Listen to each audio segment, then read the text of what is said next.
Let's go back to Leanne and Steve Barkhouse. And Steve's brought a lot to show us, Michael, a lot to show parents out there. And I think, I don't even know where to begin. The building blocks? Is this the building blocks of how to build a great builder? It is for sure.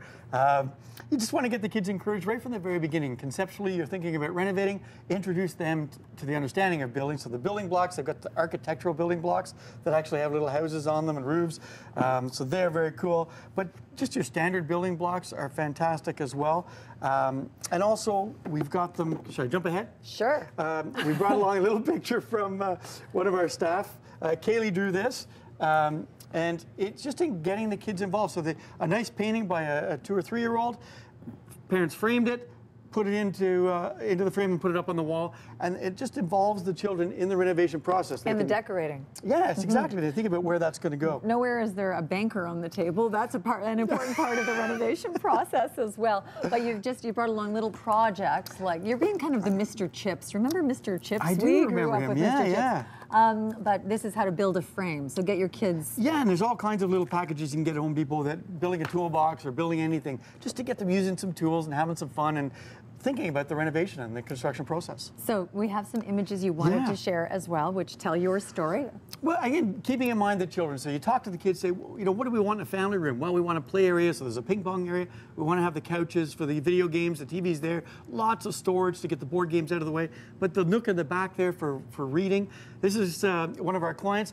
Let them get involved. So let them pick the colors of the room. So I've got some bright colors here on the table, but let them pick the colors that they like the most, and you paint the room. It's only paint. We can change it later. And if you're not as daring to let your younger child pick the paint colors, we can go with stencils. So you see some really sort of gender neutral, age neutral stencils on a white wall that just make it look kind of fun. Go into the tiles. Those are just hexagonal tiles that we've turned around and made little flower patterns in there that make it feel a little more kid-like, and you add to the shower curtain, ties everything together. It's great fun. And again, you want to get them involved in the construction, so safety first. Got their little hard hats on there, but it's fun. Look at those smiles on those faces. They're ready to go. Very cute. Are they on the payroll? They are not on the payroll, but they did help with demolition and a little bit of some paintwork at the end. So the parents really got them involved in the process. So it was really kind of fun. Well, you brought along just some other examples of that. You said that a renovation or a change, or it doesn't have to be, if you want to transform a room, it doesn't have to be really costly. You can do something just with like glow-in-the-dark decals if you're not tearing out a wall or adding a window. Any of the stencils, really, and let the kids choose their stencil and apply them.